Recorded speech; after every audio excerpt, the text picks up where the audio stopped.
தென்காசி மாவட்டம் குற்றாலத்தில் நடைபெற்ற தமிழ்நாடு நாடார் உறவின் முறைகள் கூட்டமைப்பின் சார்பில் மாநில கல்விக்குழு ஆலோசனைக் கூட்டம் நடைபெற்றது. இதில் தென்காசி புதிய பேருந்து நிலையத்திற்கு பத்மஸ்ரீ டாக்டர் ப. சிவந்தி ஆதித்தனாரின் பெயரை சூட்ட வேண்டும் என்று தீர்மானம் நிறைவேற்றப்பட்டது.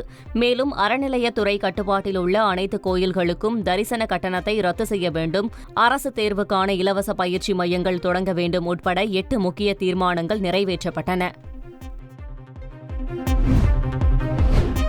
தமிழ்நாடு நாடார் உறவின் முறைகள் கூட்டமைப்பின் கல்வி குழுவின் சார்பில் இன்றைக்கு மாநில அளவில் உள்ள நிர்வாகிகளை வைத்து குற்றாலத்தில் ஆலோசனை கூட்டம் நடைபெற்றது.